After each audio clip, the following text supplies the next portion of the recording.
আমার মাথায় ধরে না এই ভিডিওগুলো মোবাইল দিয়ে কিভাবে সম্ভব। টিকটকে ইনস্টাগ্রামে অলরেডি পুরাই হিট, জ্যাম ফেলাই দিছে ভিডিওগুলো। এই ভিডিওগুলো কিভাবে তৈরি করতে হয় আমরা অনেকেই জানি না। যে কোনো কিছুর ছবি দিয়ে এরকম রোবট তৈরি করতে পারবেন। আসেন শিখে আসি। গুগল ক্রোমে চলে আসবেন, সার্চ বক্সে লিখতে হবে উইগুকাপ, এখানে ট্যাপ দিবেন। এখানেও সার্চ বক্স পাবেন, লিখতে হবে AI18।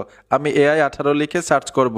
এইখানে একটা পোস্ট চলে আসবে, টাইটেলের উপরে ট্যাপ দিবেন। এইখান থেকে নিচে চলে আসবেন, নিচে লিখে আছে AI42, এই অপশনটাতে চলে আসবেন। লগইনে চলে আসবেন, গুগল অ্যাকাউন্ট দিয়ে একটা অ্যাকাউন্ট ক্রিয়েট করতে হবে। যতগুলো গুগল অ্যাকাউন্ট থাকবে এখানে দেখাবে, আমি একটা গুগল অ্যাকাউন্ট দিয়ে অ্যাকাউন্ট করে নিলাম। নিচে ইফেক্ট লিখা আছে, ইফেক্টে চলে আসবেন, নিচে আসতে হবে। এইখানে দেখুন বিড়ালের একটা ছবি দেখা যাচ্ছে, ট্যাপ দিবেন।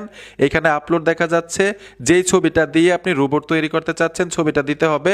আপলোডে টাচ করলাম, আমি গ্যালারি থেকে একটা ছবি দিয়ে দিলাম। নিচে ক্রিয়েট লিখা আছে, এখানে ট্যাপ দিবেন। কিছুক্ষণের মধ্যে ভিডিওটা তৈরি হয়ে যাবে। Video complete. নিচে চলে আসবেন, ডাউনলোড লিখা আছে, এখানে টাচ করলে কিন্তু ভিডিওটা গ্যালারিতে চলে যাবে। বন্ধুরা আশা করি বুঝতে পেরেছেন কিভাবে তৈরি করতে হয়। ভিডিওটা দেখে যদি উপকার হয়ে থাকে অবশ্যই সাথে থাকবেন। দেখা হবে নতুন ভিডিওতে। আল্লাহ হাফেজ।